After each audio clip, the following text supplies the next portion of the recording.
So I just read through the terms and services that YouTube is putting in place starting in December 2019. After I finished it, I realized it was about an hour long. So what I'm doing is I'm doing a little, highlighted thing that I'm going to put at the front of the video. That's what this is going to be. First off, YouTube, Google, all affiliated companies can use anything that basically anything that's downloaded to the YouTube platform is their property. They can use any footage or anything that's been downloaded for any reasons they want to, whether it be commercial, advertising, promotion, or anything like that, for as long as they wish. If somebody decides to close their account, YouTube can still use said footage for a reasonable time. What is a reasonable time? I have no idea.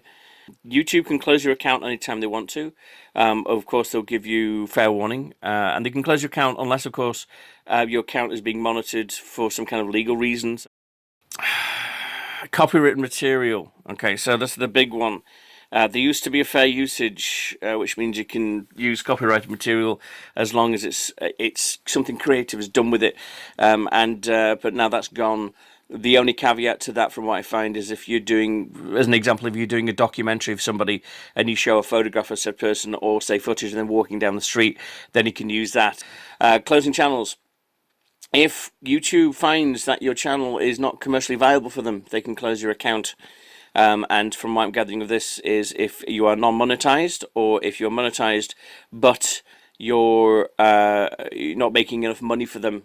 Oh yeah, you have to, being a YouTube member, you have to back YouTube to the hilt, so you can't badmouth them. And this also goes up to legal litigations and that kind of stuff. About the gaming channels, and this is one of two things. Either the gaming channels are going to be classed as copyrighted, so all the gaming channels will be closed down. Either that, or it could be classed as not copyrighted because it's a creator that's actually creating the footage.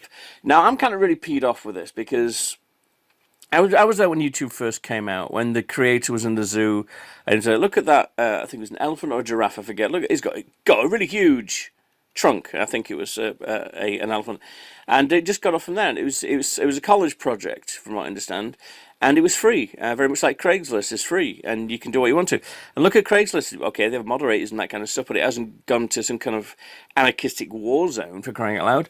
And YouTube was great and I do understand."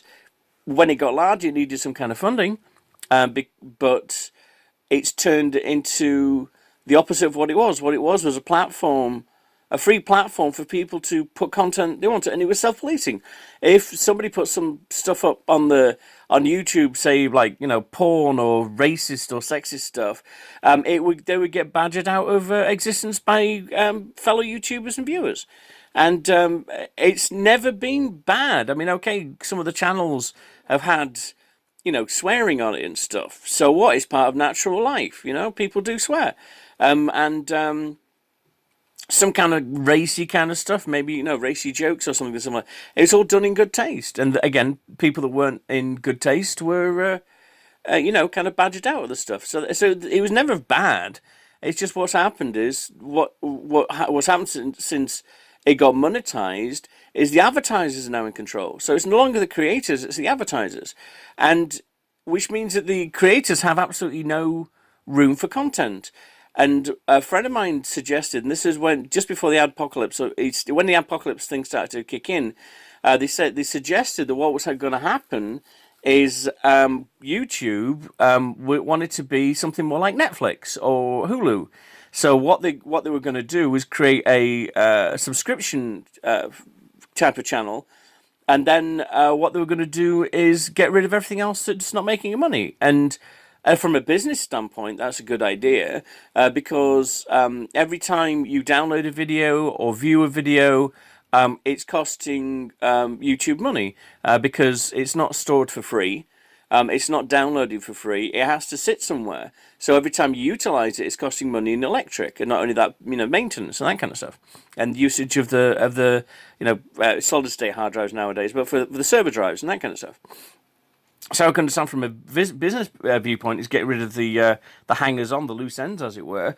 But as far as what YouTube was and is and should be, it should be a platform for people to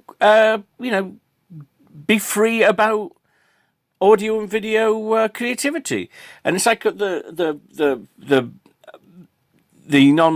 bottom end, as it were. You've got kids, teenagers, 9-year-olds, whatever, blah blah blah, with their cell phones or a cheap video camera or something like that. That's all they have. And but what they're doing is, because they have the ability to download stuff onto YouTube and have their own channel, they are learning about creativity. The first thing is they'll watch the video over and over again. They go, it was a bit washed out. Okay, so they'll learn about lighting, learning about audio. Maybe they're using the cell phone, but the cell phone doesn't have very good audio, so they buy themselves a voice recorder. Learning about editing, learning what makes good editing. Timing, shot composition, the whole ball game about making videos, and this gives them encouragement to climb that ladder and then become the next Scorsese, the next Cronenberg, the next I don't know, can't even think of any more directors and stuff, but you know what I'm saying.